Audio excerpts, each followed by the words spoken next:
Picture this. It's the dead of night. You're alone, the world outside your window swallowed by darkness. The only sound is the faint hum of your house settling. Or is it? Then you hear it. A noise that doesn't belong. A creak in the floorboards, a whisper that feels too close. Your heart races, but you tell yourself it's nothing. Just your imagination. But what if it's not? Welcome to 10. Terrifying true Reddit horror stories. Real accounts from ordinary. People who've come face to face with the unexplainable. These aren't ghost stories crafted for campfire thrills. These are raw, haunting experiences shared on Reddit by people just like you, who've seen things they can't unsee and heard things they can't forget. Before we plunge into the darkness, I need you to do 3 things.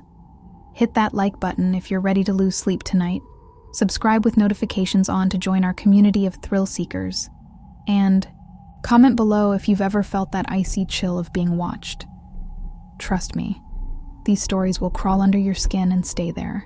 We've got 10 tales that start creepy and get downright terrifying by the end. Each one is a descent into fear, and I promise, you won't see the twists coming. So, grab a blanket, lock your doors, and let's dive into the first story, if you dare. Story 1, The Man in the Mirror. Our first story comes from Reddit user Shattered Glass Soul, posted in the paranormal subreddit about 2 years ago. It's the kind of tale that makes you avoid mirrors at night, that makes you question every reflection you see. It stayed with me since I first read it, and I'm warning you now, it might stay with you too. I've never believed in the supernatural, ghosts, demons, all that stuff. It's just stories, right? I'm a logical person, always have been. I work a desk job, I pay my rent, I keep my life simple. But what happened to me last month? I can't rationalize it. It's changed everything. I don't know if I'm losing my mind, or if something else is happening. All I know is, I'm scared to look in the mirror now. Let's call the poster Alex. Alex was in their late 20s, living alone in a modest apartment in a sleepy suburban town. The kind of place where the biggest news is a new coffee shop opening downtown. Alex had moved into the apartment a few months earlier, drawn by its cheap rent and quiet neighborhood. It was a 1-bedroom unit on the 3rd floor of an old brick building with creaky hardwood floors and windows that rattled in the wind. The bathroom was small, barely big enough for a sink, toilet, and a clawfoot tub. Above the sink hung a large oval mirror, its edges framed in tarnished silver. Alex didn't think much of it at first. It was just a mirror. But mirrors, as you'll soon learn, can be more than they seem. The trouble started subtly, almost innocently. Alex would be brushing their teeth before bed, the bathroom lit by a single flickering bulb. Out of the corner of their eye, they'd catch something in the mirror. A flicker, a shadow that moved too slowly to be their own reflection. It was so faint, so fleeting. They dismissed it as exhaustion. Alex worked long hours at a call center, staring at a computer screen for 8 hours a day. Their eyes were tired, their mind overworked. It was nothing, they told themselves. Just a trick of the light. But the flickers didn't stop. They got worse. It was about a week after I moved, in that I noticed it. I was washing my face, and I saw something. Not me. A shape in the mirror, standing behind me. I spun around, heart pounding, but the bathroom was empty. Just me and the dripping faucet. I laughed it off, told myself I was being paranoid. But the next night it happened again, and this time I got a better look. It was a man, tall, thin, with pale skin and these hollow eyes.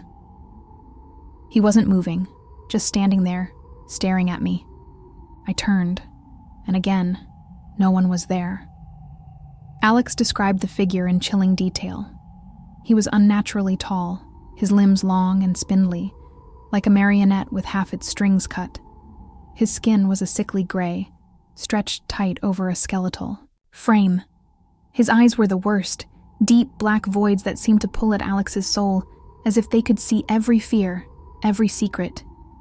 His mouth hung slightly open, revealing jagged, uneven teeth, and his head tilted at an unnatural angle, like he was studying Alex. The strangest part? He only appeared in the mirror, never in the room itself, but each time Alex saw him, he was closer. Alex tried to stay rational. They checked the mirror for defects. Maybe it was warped, creating illusions. They cleaned it with Windex, scrubbed until their hands were raw, but the figure kept appearing. They started avoiding the bathroom at night, brushing their teeth, in the kitchen sink, showering at the gym. But the apartment felt different now.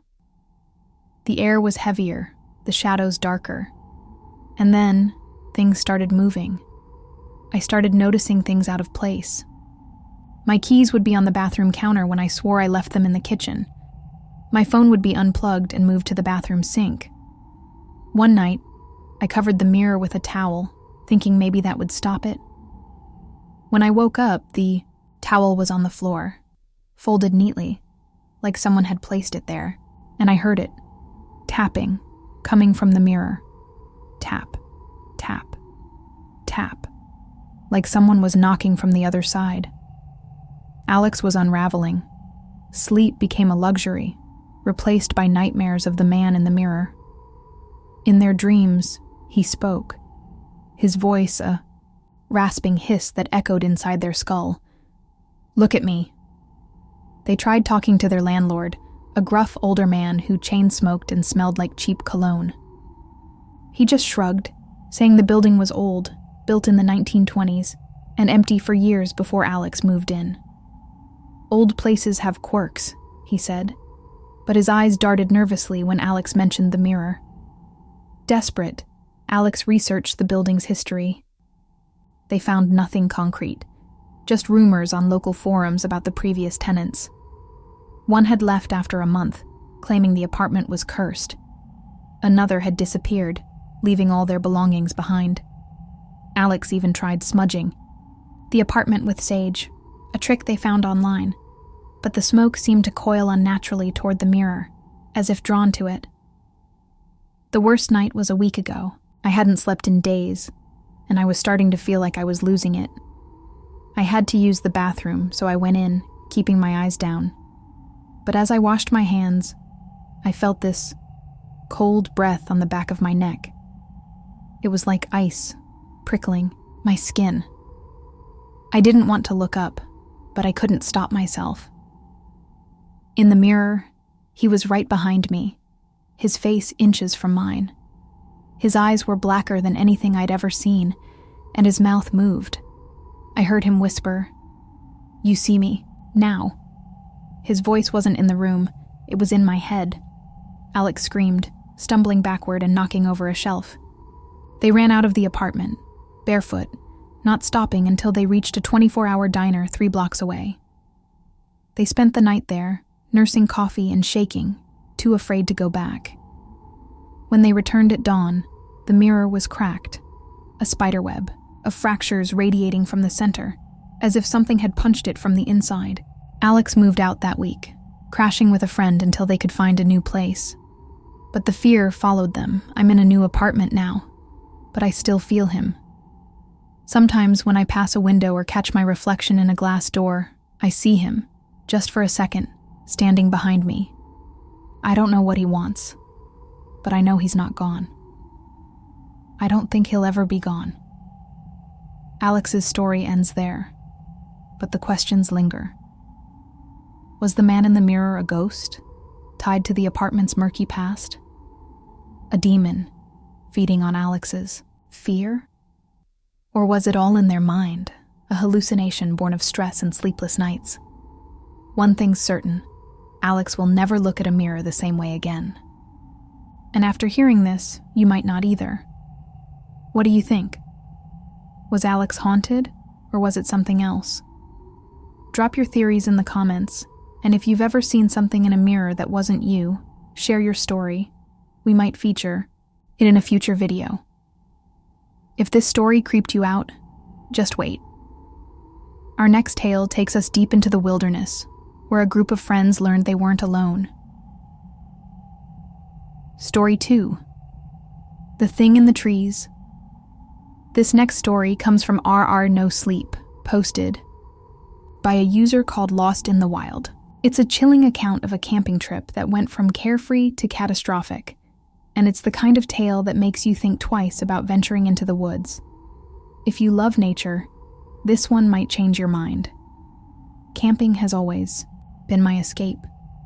The smell of pine, the crackle of a fire, the stars overhead. It's like hitting reset on life. My friends and I go every summer, and we've never had a problem. But last month we tried a new spot in the Pacific Northwest, a place so remote it felt like we were the only people on Earth. I wish we'd never gone. Let's call the poster Jake. Jake was 27, a graphic designer with a love for the outdoors. He and his 3 best friends, Sarah, a school teacher, Mike, a mechanic, and Emily, a freelance photographer, had been camping together since college. They'd tackled rugged trails, braved thunderstorms, and laughed through every adventure. But this trip was different. They chose a campsite deep in a national forest in the Pacific Northwest, a place recommended by a coworker who swore it was untouched by civilization. No cell service, no marked trails, just wilderness stretching for miles. They arrived on a Friday afternoon, their SUV packed with tents, coolers, and high spirits. The first day was perfect. They hiked to a nearby stream, swam in the icy water, and grilled burgers over the fire. As night fell, they sat in a circle, passing a flask of whiskey and telling stories under a canopy of stars.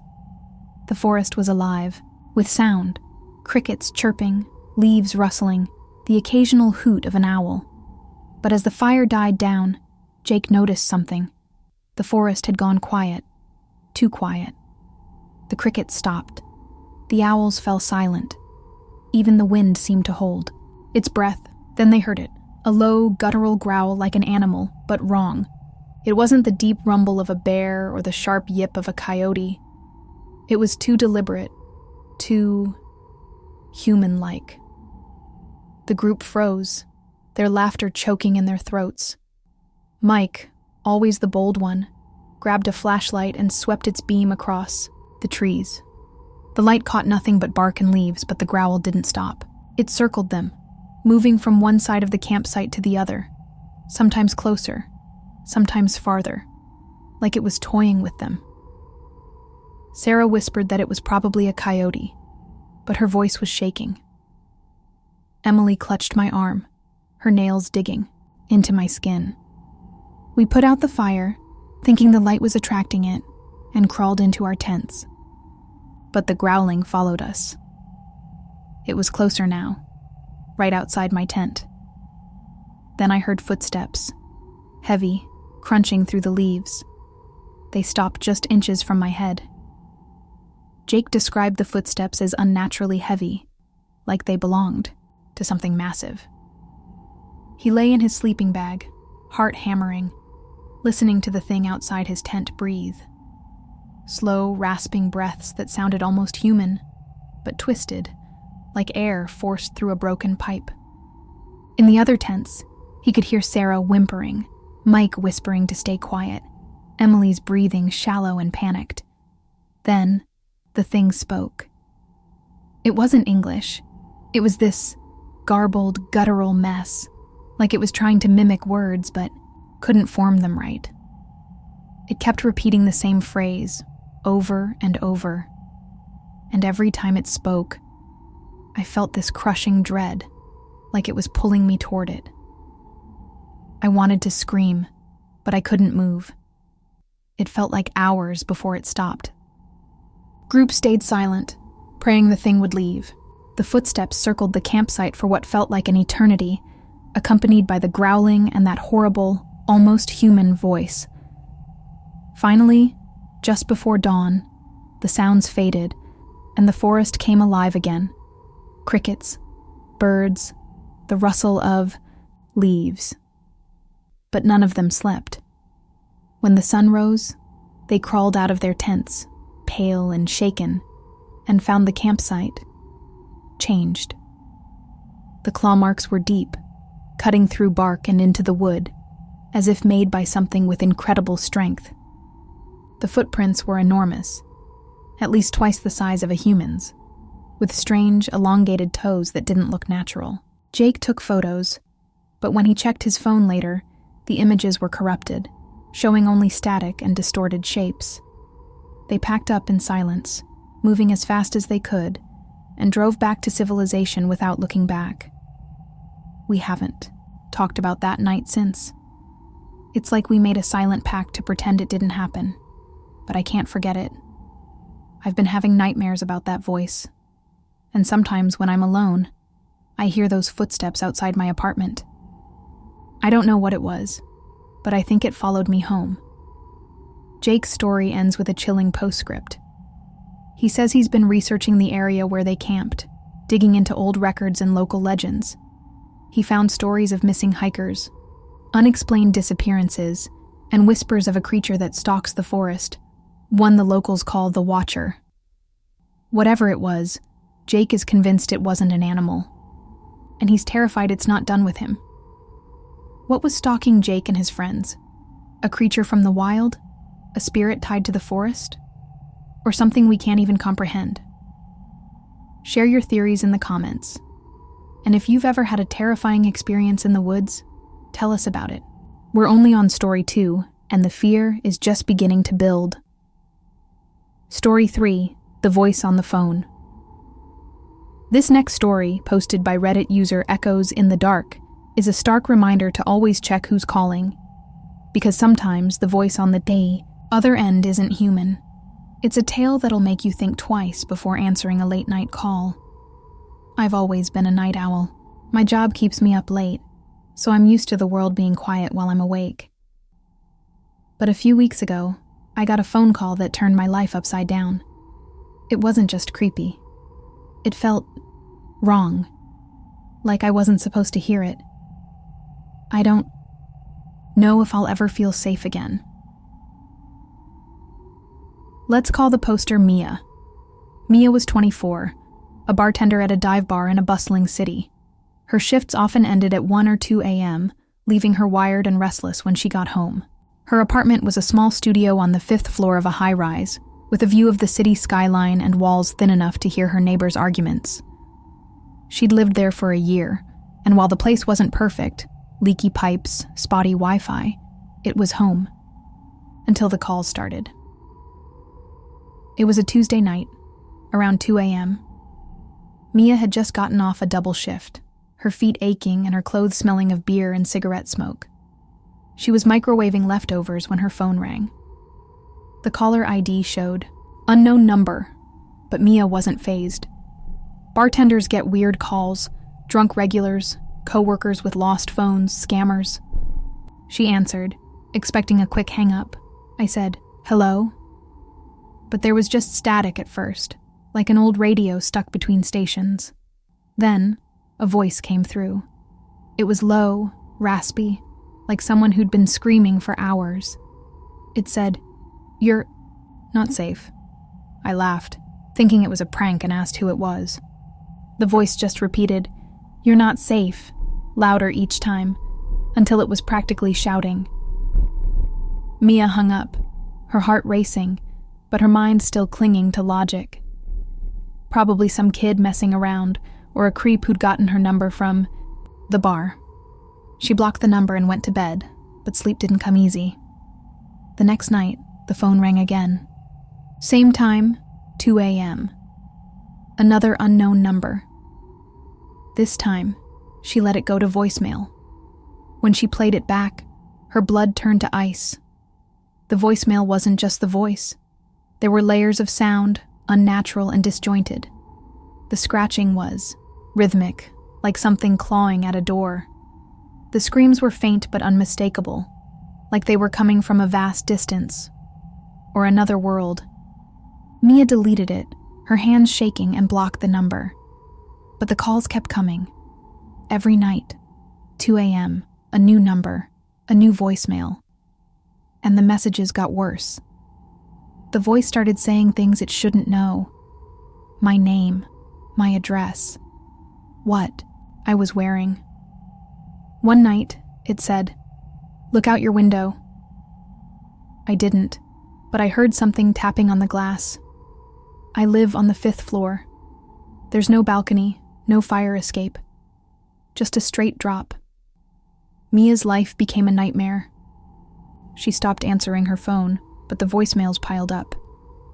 She bought a new phone, but the calls followed her, as if the voice knew her every move. She started noticing things in her apartment. Scratches on the walls, furniture slightly out of place, a faint smell of decay that came and went. She called the police, but they found no evidence of a break-in. "Maybe it's a prank," they said, but their eyes lingered on the scratches, too deep to be accidental.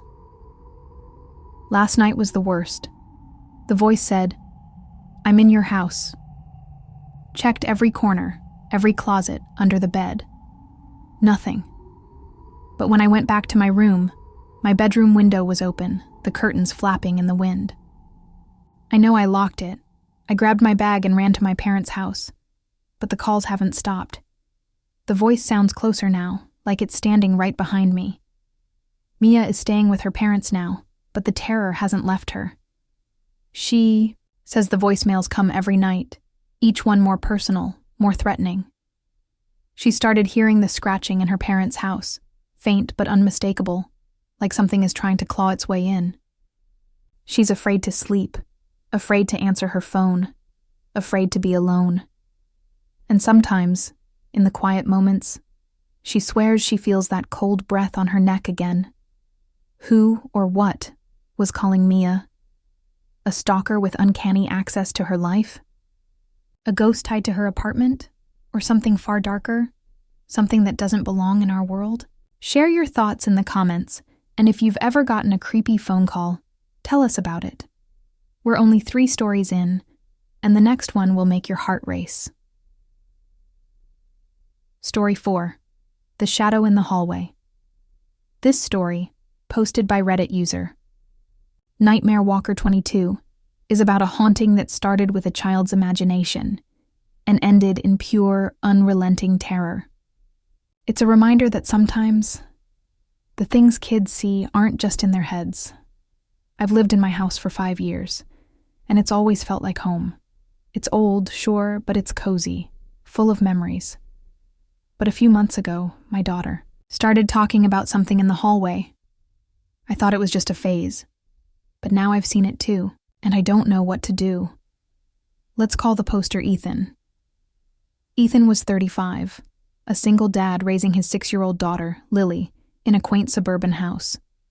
The house was a fixer-upper, built in the 1940s, with high ceilings, creaky floors, and a long hallway that connected the bedrooms. Ethan bought it after his divorce, wanting a fresh start for him and Lily. It was their sanctuary, filled with Lily's drawings and Ethan's attempts at home repairs. But Lily was the first to sense that something was wrong. Lily started talking about the tall man who stood in the hallway at night. She said he was black, like a shadow, with no face, just glowing white eyes that watched her. He didn't speak, but he'd stand at the end of the hallway, motionless, until she hid under her blankets. Ethan chalked it up to imagination. Lily loved stories, fairies, dragons, superheroes. The tall man was just another character, right? He'd check the hallway, shine a flashlight, and reassure her there was nothing there. But Lily's fear didn't fade. It was always at 3:15 a.m. I'd wake up with this feeling like someone was staring at me. I'd look down the hallway, and there he was. A tall, black silhouette, just like Lily described. His eyes glowed, not like light, but like they were burning. I'd blink, and he'd be gone. I told myself it was a dream, but it kept happening. Ethan tried to stay logical. He checked for explanations. Maybe the streetlights were casting shadows, or the old wiring was causing hallucinations. He set up a baby monitor in the hallway. Its grainy feed trained on the darkness. But it never caught anything. Just static, and the occasional flicker. He asked Lily to draw the tall man, hoping it would help her process her fear. The drawings were chilling. Stick figures with no faces, their eyes glowing with scribbled white crayon, standing in a hallway that looked eerily like their own. The sightings grew more frequent. Ethan started waking up every night at 3:15 a.m., his heart pounding, the air in the house thick and oppressive. The tall man was always there, standing closer each time, his glowing eyes boring into Ethan's soul. Lily stopped sleeping in her room, curling up in Ethan's bed, whispering that the tall man was angry. Then, things started moving. Lily's toys would be arranged in the hallway, forming a path to her room. The lights would flicker, even after Ethan replaced every bulb. Last week I woke up to Lily screaming. I ran to her room, and she was in the corner, pointing at the hallway. She kept saying, "He's here, he's here." I looked, and I saw him, closer than ever, his eyes so bright they hurt to look at. He was smiling, but it wasn't a human smile. I grabbed Lily and we ran to my car. We haven't been back since. Ethan and Lily are staying with his sister now, but the tall man hasn't left them. Ethan sees him in reflections, in windows, in mirrors, always just out of reach. Lily's drawings have started again, but now the tall man has claws, sharp and jagged, reaching for her. Ethan's researching the house's history, digging into old records. He found a newspaper clipping from the 1950s about a man who lived there, a recluse who disappeared under mysterious circumstances. Ethan's starting to wonder if the tall man is tied to the house, or if he's attached to them. What was the tall man? A ghost from the house's past? A manifestation of fear? Or something darker? Something that feeds on the innocent? Share your thoughts in the comments, and if you've ever seen a shadow figure, tell us about it. We're halfway through, and the next story will chill you to the bone. Story 5. The House That Watched Me. This story, posted by Reddit user Haunted Hearth, is about a house that seemed to have a mind of its own, and a deep, burning hatred for its new tenant. It's a tale that'll make you question the walls around you. I moved into a rental house a few months ago because it was dirt cheap. It's old, smells like mildew, and the floors creak. But I thought I could handle it. Now I'm starting to think the house doesn't want me here. It's not just haunted. It feels alive. Let's call the poster Claire. Claire was 22, fresh out of college with a degree in English and a job at a local bookstore. She moved to a small town for a quieter life, renting a house that was suspiciously affordable.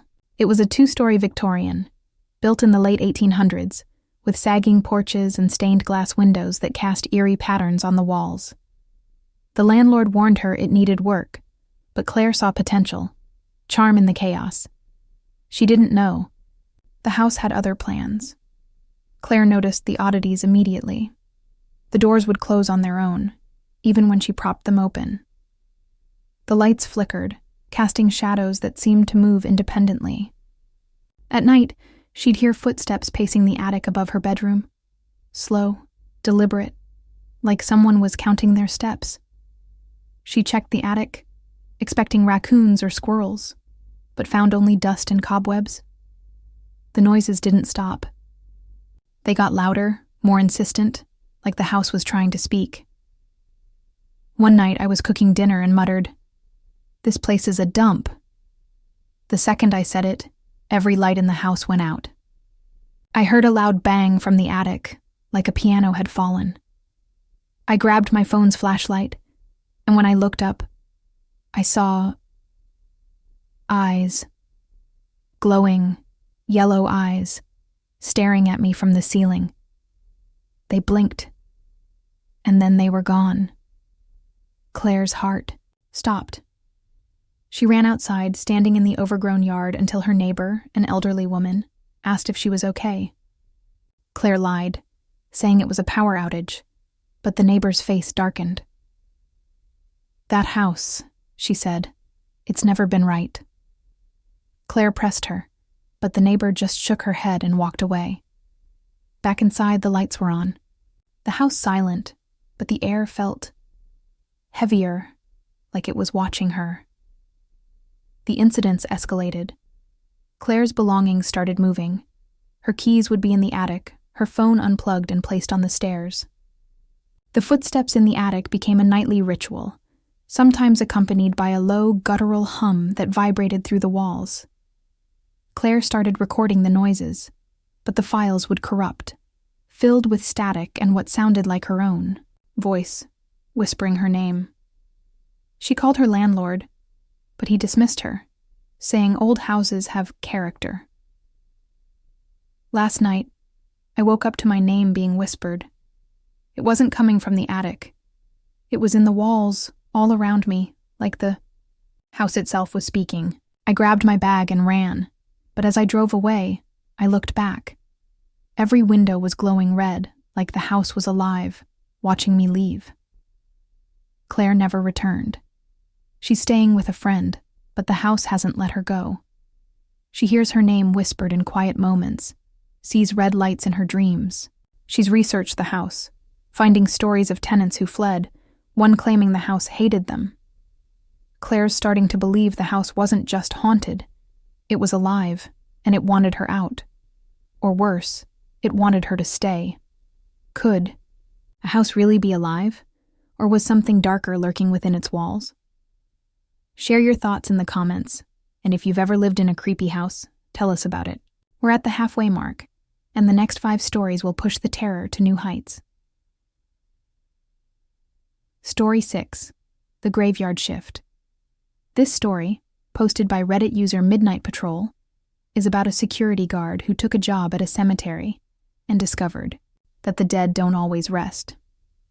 It's a tale that'll make you rethink working the night shift. I've been a security guard for years, working places most people avoid: empty warehouses, abandoned malls, old hospitals. I'm used to creepy. But my new job at a cemetery is something else. Something's wrong here, and I don't think I'm the only one patrolling at night. Let's call the poster Sam.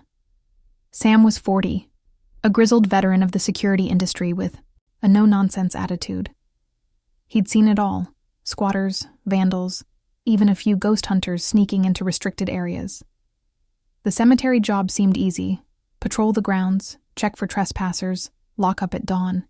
The pay was decent, and the cemetery was quiet, or so he thought. It was an old, sprawling graveyard on the edge of town, with tombstones dating back to the 1700s. Ivy choked the iron fences, and the air always smelled of damp earth. Sam's first night changed everything. It started with the whispers. Faint, barely audible, like voices carried on the wind. Sam thought it was his imagination, but the air was still, the fog thick and unmoving. The whispers seemed to come from the graves themselves, forming words he couldn't quite catch. Then he noticed the fog. It wasn't natural, curling around the tombstones like fingers, glowing faintly in the moonlight. And in the fog, he saw shapes. I was checking the east section when I saw someone by a mausoleum. I called out, thinking it was a kid pulling a prank, but they didn't move. I got closer and it wasn't human. It was tall, thin, with no face, just a blank, pale surface where a face should be. Its head turned, and I felt it see me, even without eyes. I blinked, and it was gone. Sam's training kicked in. He swept the area, checked the mausoleum, but found nothing. No footprints, no signs of trespass. He wrote it off as fatigue, but the sightings continued. Shadows moved against the wind, darting between tombstones. Footprints appeared in the dirt, deep and claw-like, leading to nowhere. The whispers grew clearer, forming phrases like "stay with us" and "you belong here." Sam started recording his patrols, but the audio was always corrupted, filled with static and what sounded like his own voice, pleading. Last night I saw it again, the faceless thing, But it wasn't alone. There were others, standing in a circle around a fresh grave. They turned to look at me, and I swear they had no eyes, but I felt their gaze. I ran to the guard shack, locked the door, and quit the next morning. I'm never going back. Sam moved to a new job, far from cemeteries, but the whispers follow him. He hears them in quiet moments, especially near graveyards. He's researched the cemetery, finding stories of unexplained deaths, guards who quit after single shifts, and a local legend about a guardian that claims those who linger too long. Sam's convinced the cemetery wasn't just haunted. It was a doorway to something ancient and hungry. What was in that cemetery? Ghosts of the restless dead? Demons guarding a gateway? Or something we can't name? Share your thoughts in the comments, and if you've ever worked a creepy night shift, tell us about it. We're deep in the darkness now, and the next story will make your blood run cold. Story 7. The Thing at the Bottom of the Stairs. This story, posted by Reddit user BasementDweller99, is about a basement that hid a secret, one that should have stayed buried. It's a tale that'll make you avoid dark staircases for a long time. I've always hated basements. They're cold, dark, and they feel wrong. My new house has one, and I plan to ignore it. But then I started hearing things down there, things that aren't rats or pipes. I think something's living in my basement and it knows I'm here. Let's call the poster Ryan. Ryan was 30, a software developer who'd just bought his first house, a charming bungalow in a quiet neighborhood.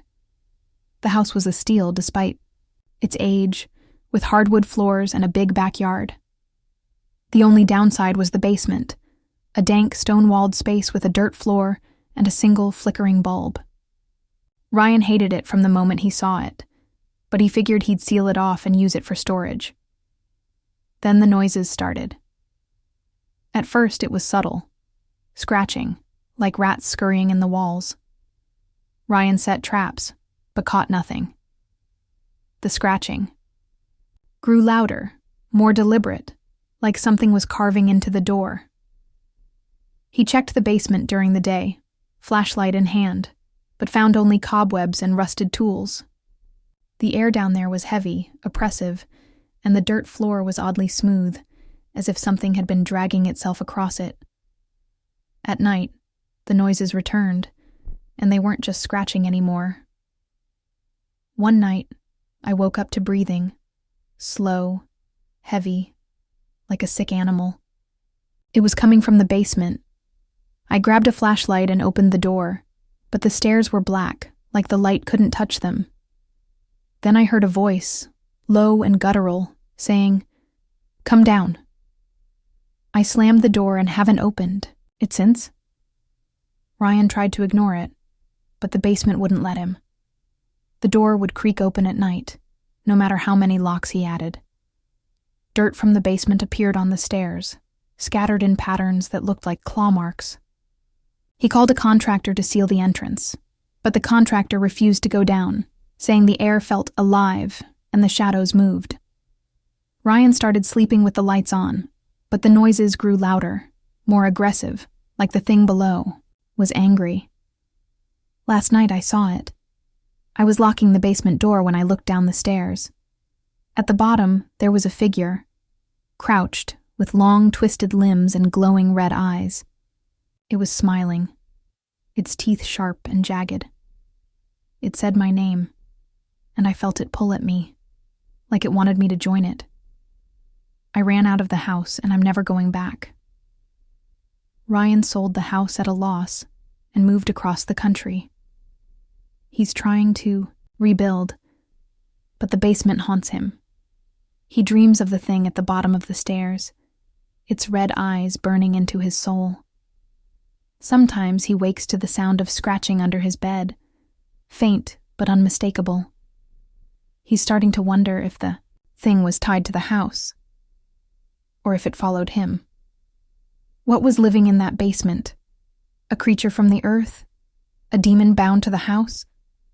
Or something older, something that claims those who disturb it? Share your thoughts in the comments, and if you've ever had a creepy basement experience, tell us about it. We're nearing the end, but the terror is far from over. Story 8. The Hitchhiker Who Wasn't There. This story, posted by Reddit user Roadside Ghost, is about a late-night drive that turned into a nightmare. It's a reminder to trust your instincts when something feels off.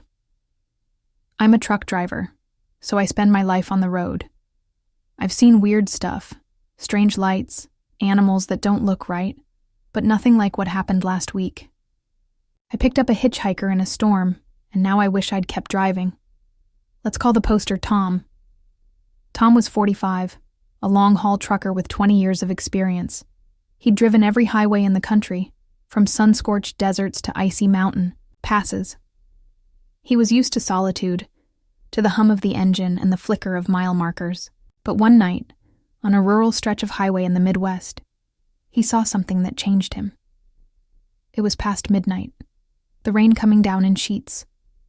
Tom hadn't seen another vehicle for hours, just endless fields and the occasional derelict barn.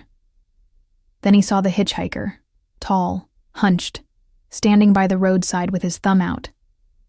His hood was up, his face hidden, but he looked soaked, his clothes clinging to his frame.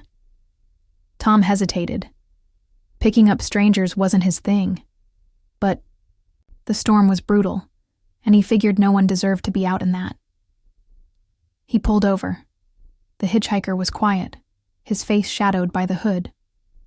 Tom tried to break the ice, asking where he was headed, but the man only pointed down the road and muttered, "Keep driving." His voice was off, low, gravelly, like it was coming from deep in his chest. Tom noticed something else. The man wasn't wet. His clothes were dry, his hands clean, despite standing in the rain for who knows how long. I started to get a bad feeling. His eyes, they didn't blink, and they caught the dashboard lights in a way that wasn't right. He didn't answer my questions, just stared ahead, humming this weird tune. It wasn't music. It was like 100 voices, all out of sync. The radio started cutting out, playing static mixed with screams. The humming grew louder, filling the cab with a suffocating pressure. Tom's head throbbed, his vision blurring. He glanced at the hitchhiker, and his face had changed. His mouth, stretched too wide, his eyes too large, his skin rippling like water. Tom slammed on the brakes, the truck skidding on the wet pavement. I yelled at him to get out, but he just smiled, his teeth sharp and uneven. He said, "You'll see me again." And his voice was inside my head, not my ears. He opened the door and stepped out, but when I looked, he was gone. No footprints, no sign, just the rain. I checked my dash cam later, and the footage showed me talking to an empty seat. Tom drove to the nearest gas station, his hands shaking. He quit long-haul trucking, taking a local delivery job, but the hitchhiker hasn't left him. He sees him sometimes, standing by the road no matter where he's driving. The dashcam footage is gone, corrupted beyond repair, but Tom swears he hears that humming in his dreams. Who was the hitchhiker? A ghost haunting the highway? A creature that preys on the lonely? Or something else entirely? Share your thoughts in the comments, and if you've ever had a creepy road trip experience, tell us about it. We're almost at the end, but the next story will haunt you. Story 9. The Imaginary Friend. This story, posted by Reddit user Silent Screams, is about a child's imaginary friend, who might have been all too real. It's a tale that'll make you question what kids see in the dark. My son Ben is 5, and like most kids, he has an imaginary friend. I thought it was adorable at first, his little buddy to keep him company. But now I'm terrified. This friend isn't what I thought, and I think it's dangerous. Let's call the poster Lisa. Lisa was 29, a single mom raising her son, Ben, in a small apartment in a mid-sized city. Ben was a bright, imaginative kid, always telling stories about pirates and dinosaurs. When he started talking about Mr. Shadow, Lisa smiled, thinking it was just another phase. But Mr. Shadow wasn't like Ben's other creations. Ben described Mr. Shadow as a tall, dark figure with no face, only glowing eyes. He said Mr. Shadow lived in the closet and came out at night to play. At first, it seemed harmless. Ben would giggle, talking to the air, saying Mr. Shadow told him secrets. But the secrets got darker. Ben said Mr. Shadow didn't like Lisa, that he wanted Ben to make her go away. Lisa noticed bruises on Ben's arms, faint but unmistakable, like fingerprints. Ben said Mr. Shadow played too rough. One night I heard Ben talking at 2 a.m. I went to his room, and he was sitting on the floor, staring at the closet. He said, "Mr. Shadow wants to meet you." I looked, and I swear I saw something, in the darkness, tall, black, with eyes like burning coals. I grabbed Ben and shut the closet door. Lisa tried to dismiss it, but the incidents grew worse. Ben's toys would be arranged in circles, always facing the closet. The apartment grew colder, the air thick with a sour, rotting smell. Lisa started waking to whispers in her ear, faint but clear. "Leave." She took Ben to a therapist, who said it was stress, maybe from the divorce. But Lisa wasn't convinced. Ben's drawings of Mr. Shadow were too detailed, too consistent, and the bruises kept appearing. Last night, I woke up to Ben standing over me, holding a kitchen knife. His eyes were empty, like he wasn't there. He said, "Mr. Shadow says you have to go." I grabbed him, locked the knife away, and we left the apartment. We're with my sister now, but Ben says Mr. Shadow is still here. Lisa and Ben are in therapy, but Mr. Shadow lingers. Ben draws him obsessively, his eyes glowing brighter, his claws longer. Lisa sees him in reflections, windows, mirrors, always just out of sight. She's researched the apartment, finding stories of a previous tenant, a man who died violently in the building. She's terrified Mr. Shadow isn't imaginary. He's real, and he's not done with them. Was Mr. Shadow a child's imagination run wild? A ghost tied to the apartment? Or something that preys on the vulnerable? Share your thoughts in the comments. And if you've ever had a creepy experience with an imaginary friend, tell us about it. We're down to our final story, and it's the most terrifying yet. Story 10. The Patient in Room 13. This final story, posted by Reddit user Night Shift Nurse, is about a hospital night shift that uncovered a horrifying secret. It's a tale that'll make you fear the places meant to heal us. I've been a nurse for 10 years, and I've seen everything. Heart attacks, overdoses, you name it. I'm not easily shaken. But my last shift at an old hospital broke me. There was a patient in room 13, and I'm convinced they weren't human. Let's call the poster Amanda. Amanda was 34, a seasoned nurse working at a hospital slated for demolition.